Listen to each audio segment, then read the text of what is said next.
JJ, I'm good actually. Yes, I'm alive. I'm still breathing, so that's good. This Sun is is good. shining. This is Excellent. absolutely going to be beautiful, I think, this week again. Hopefully, we get to see a bit more sunshine before we then head into Well, the latte season, right? I'm So looking good at to have blue you here. sky. Thank Oh, I you. know, right? That's lovely. So good to have you here. So I'm Jo Phillips from the Recruiting Gym. So for those of you that I haven't said hello to before, good morning and thank you for being here. Work I do with the Rec Gym is mainly around the leadership side of things. And this week it's my takeover week. And I really wanted to spend a little bit of time really looking at the confidence side of things, because I think in this market, with everything that we've got going on, it's very easy to have our confidence knocked.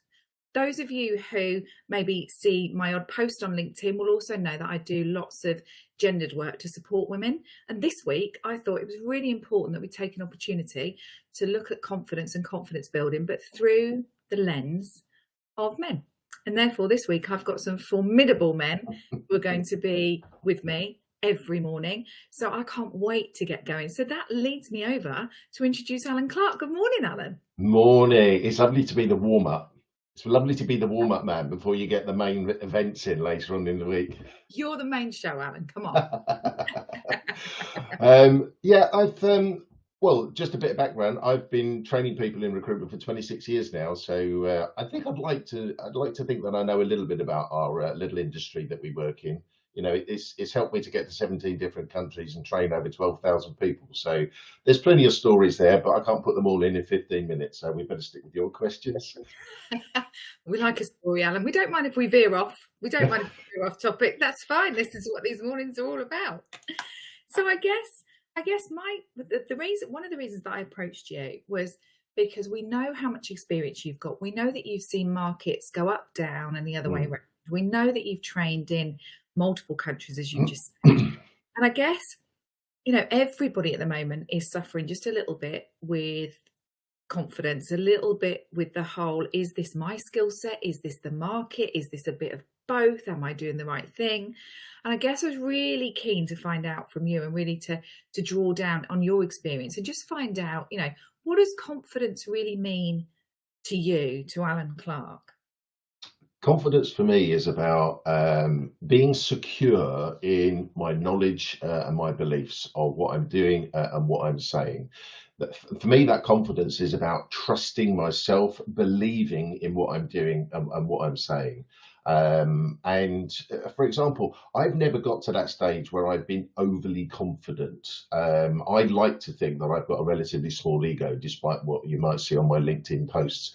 And in fact, I was doing a LinkedIn live and a webinar a couple of years ago with Angela. I think we were talking about goals and vision setting.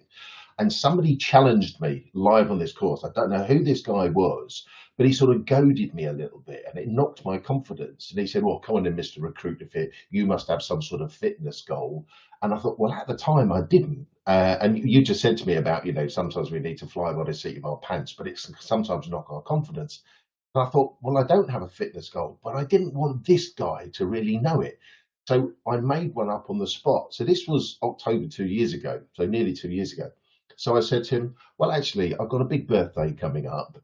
This was last year, my 60th birthday. So I will get up on my 60th birthday and I will do 60 press ups in 60 seconds. And there was just this deathly hush over the webinar. And this guy said, well, how many can you do now? I said, I don't know, about 12. So, but the thing is, I'd said I'm going to do something. And when I say I'm going to do something, I will put every effort to actually put the plan in place to actually deliver on it. So I did. I put the plan in place. I'd already done the exercise a couple of times in my gym. So on the 16th of June 2022, I got up in the morning. My wife filmed it. I did 62 press ups in 54 seconds. Now, the thing is, on my 60th birthday, so I was confident. I was confident because I practiced it. I'd done it several times already. But I didn't become complacent with it because I knew that if you weren't warmed up properly, if you hadn't done your stretching, you could easily injure yourself.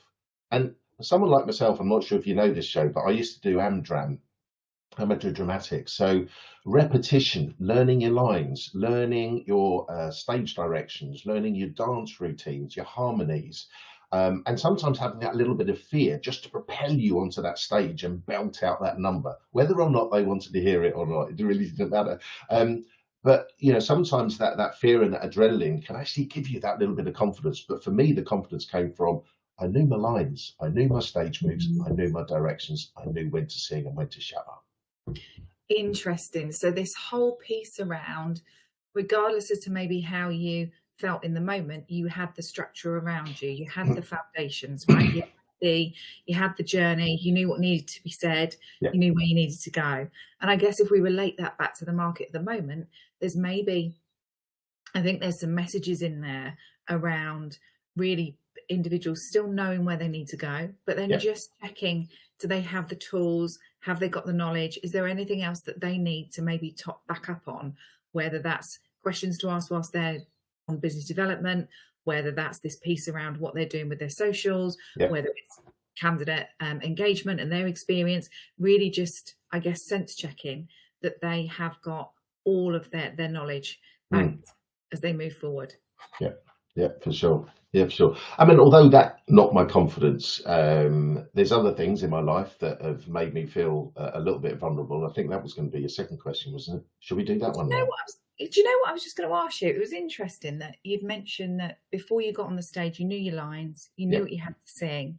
But I guess I was interested to know, so at what point did you maybe feel vulnerable, perhaps in that scenario? And I guess I was interested to know sort of how that came up for you. Well, you recognised it. So vulnerability on stage is when somebody else doesn't learn their lines as well, or they're in the wrong place, or they say the wrong things.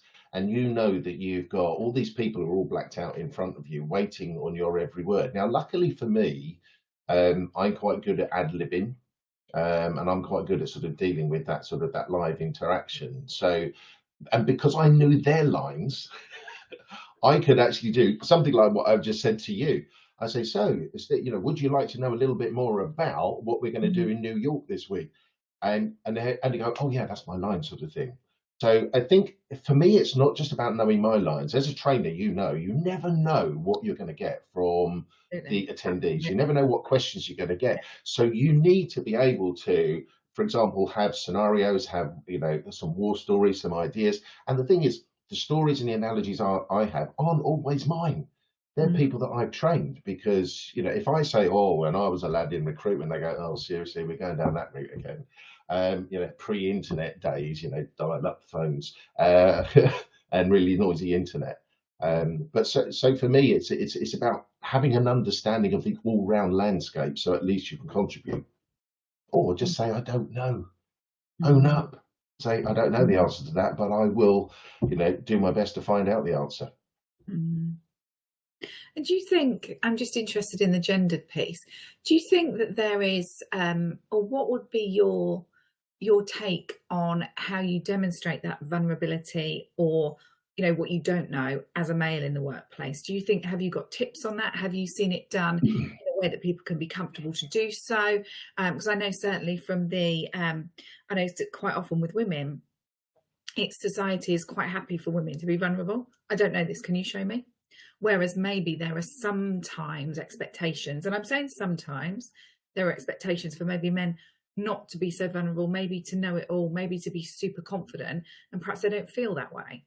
No, absolutely not. I've never felt overly confident. I believe that there's being confident, there's being overly confident, and when you go to overconfidence, you become arrogant.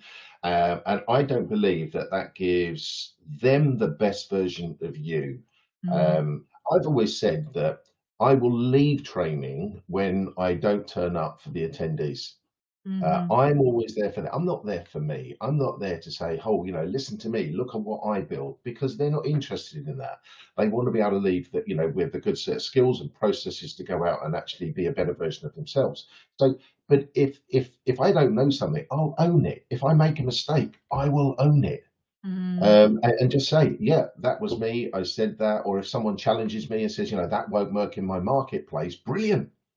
What will work in your marketplace?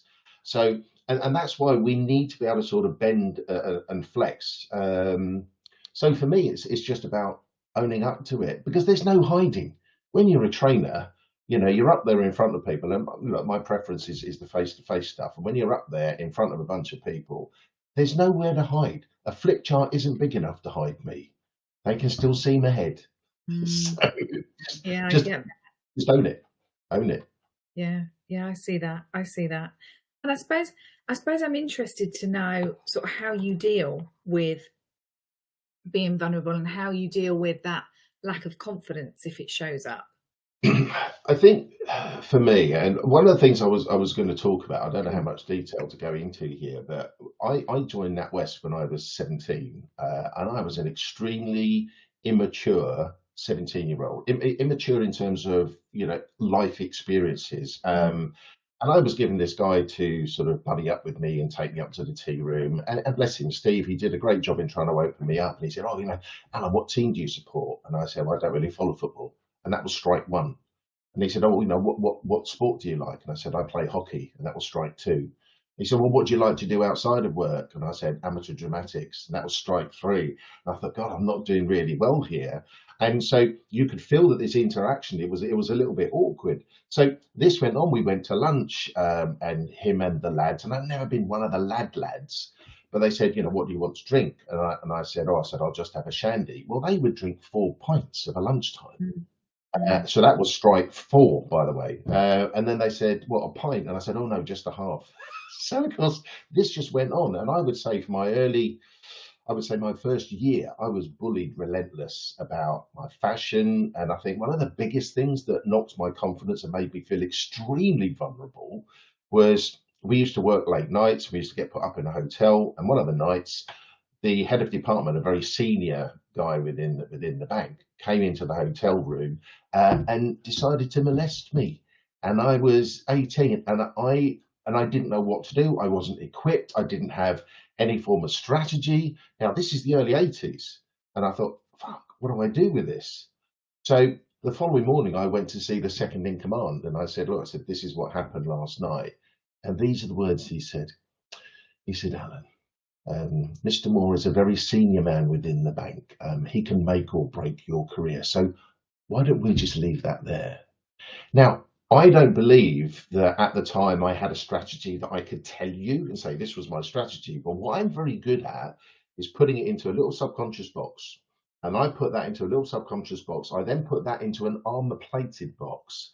And then I put it somewhere where it's very, very difficult to find. And it doesn't come out very often. I haven't let it define me, and I still don't let it define me. It didn't define me back then. But I just got my head down. I thought, right, I need to do other things. I need to become more confident. I need to feel confident with the work that I'm doing. And I got promoted every other year. I got outstanding pay rises. That event didn't define me, however vulnerable I felt at the time. But you weren't expecting that on a Monday morning, were you? Wow. Do you know, Alan, this is, firstly, thank you for being and demonstrating absolute vulnerability there. That is, talk about open yourself up. That, goodness me. And secondly, I think to hear that story, I'm sure not just me, but lots of people the other end are sat thinking, "Oh my goodness," in fact, Royston's just put there's just an, "Oh my God, that's it, that's what she's got." And Vanessa says, "That's a really brave share, and you've set the bar really high for this week." And I wonder, Well, the thing is, I'm not very good at reliving bad stuff. okay, I even feel a bit emotional right now. But the thing is, because I don't relive it, I become desensitized to it. It's a bit like a phobia. I don't spend the rest of my life sort of reliving it because, look, history is no mystery. You can't do anything about it. I can't change the narrative. I can't change him or his behavior. of That's course, happened, line in the sand. I now fill my life with positive, looking forward, looking for inspiration elsewhere. And of course, I do have another strategy, and it's humor. It doesn't always help me, but one of my strategies is humor. It's helped me with grief. It's helped me with difficult situations. Like we said earlier on, just owning up and say, "Yeah, that was me. Let's laugh it off." absolutely. And so I think just before we come to a close, I'd really like to hear your mantra if you have one, the mantra that you live by. Interesting, actually, because when I saw the questions that Joe was going to ask me, and I thought, mantra, Christ, I don't have a mantra, but I know that if Claire's watching this or if Angela's watching this, they'll know that I'll usually come up with something. So Jiffy is my mantra. Go on. Just do it. Inspire and initiate. Right, Feel I'll your life. explain these. Yeah, J stands for, it can be JFDI, just fucking do it, because it won't get done otherwise. I, initiate and inspire. Move forwards, not backwards. Look for solutions, not problems. Look for inspiration internally as well as externally. F, fill your life with purpose. Have strong whys. Have a strong reason for getting your ass out of bed in the morning. The second F, fun. You should be able to find the fun in pretty much everything. You know, laugh it off, and as an added bonus, you get free drugs. And then, of course, the why. Well, that's you. You have the power to do J, I, F, and F.